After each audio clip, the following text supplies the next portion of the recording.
അത്തരം കാര്യങ്ങളിലൊന്നും സ്ഥിരീകരണമില്ല ഹാഷ്മി. എന്തായാലും അത്തരം കാര്യങ്ങളിലൊന്നും തന്നെ സ്ഥിരീകരണം ഇതുവരെ ടി.വിയുടെ ഭാഗത്തുനിന്നും അത്തരത്തിലൊന്നും കാര്യങ്ങളൊന്നും ഇല്ല.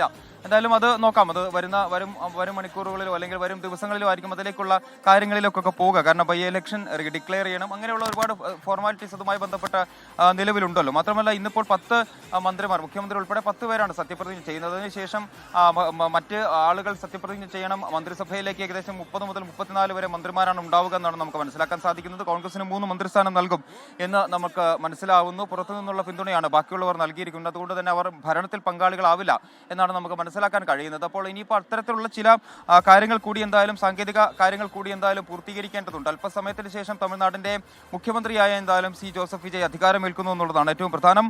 9 മന്ത്രിമാർ അതിനൊപ്പം സത്യപ്രതിജ്ഞ ചെയ്യുന്നുണ്ട്. ഇപ്പോൾ നമ്മൾ സംസാരിച്ച ജനറൽ സെക്രട്ടറി എൻ ആനന്ദ് ഉൾപ്പെടെയുള്ള 9 മന്ത്രിമാരും അതിനൊപ്പം തന്നെ സത്യപ്രതിജ്ഞ ചെയ്യുന്നുണ്ട്. ബാക്കിയുള്ള മന്ത്രിമാരുടെ ലിസ്റ്റ് അടുത്ത ദിവസങ്ങളിൽ വരുമെന്നാണ് നമുക്ക് മനസ്സിലാക്കാൻ കഴിയുന്നത്.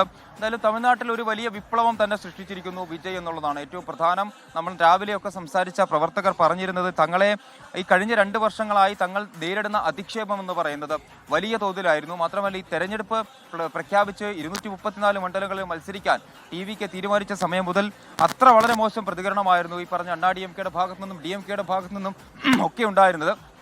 അതിനുള്ള ഒരു മറുപടി അതാണ് 10 മണിക്ക് ഇവിടെ ഈ സ്റ്റേഡിയത്തിൽ നടക്കാൻ പോകുന്നത്.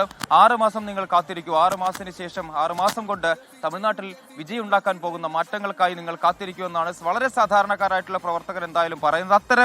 അത്ര പ്രതീക്ഷ എന്തായാലും വിജയിൽ അവർ വെക്കുന്നുണ്ട് എന്നുള്ളതാണ് ഏറ്റവും പ്രധാനപ്പെട്ട ഒരു കാര്യം. അത് തന്നെയാണ് വോട്ടായി മാറിയത്. 108 സീറ്റുകൾ എന്ന് പറയുന്ന ഒരു വലിയ മാർജിനിലേക്ക് അദ്ദേഹത്തിനെ എത്തിച്ചതും വിജയെ എത്തിച്ചതുമൊക്കെ ആ ഒരു കാര്യം തന്നെയാണ്. യുവാക്കൾ കൃത്യമായി തന്നെ വോട്ട് ചെയ്തിരിക്കുന്നത്. അത് ആശ്മി സൂചിപ്പിച്ച ഒരു ശരാശരി 40 വയസ്സാണ് ഈ എം.എൽ.എമാരുടെ ഒരു ആകെ കണക്കെടുത്താൽ 40 വയസ്സാണ് ശരാശരി എന്ന് പറയുന്നത്. അപ്പോൾ ഒരു ഞാൻ നേരത്തെ സൂചിപ്പിച്ചതുപോലെ ഒരു വിസിൽ പുരട്ചി വേണം. തൃഷയാണ് ഇരിക്കുന്നത്. തൃഷ ഇപ്പൊ ഒരുപക്ഷെ സ്റ്റാലിനൊക്കെ പോയി വിജയ് രാജിവെച്ച് കഴിയുന്ന ആദ്യ ഒരു സീരിയൽ ചിലപ്പോൾ തൃഷ മത്സരിച്ചേക്കും എന്നൊക്കെ പറയുന്നുണ്ട്.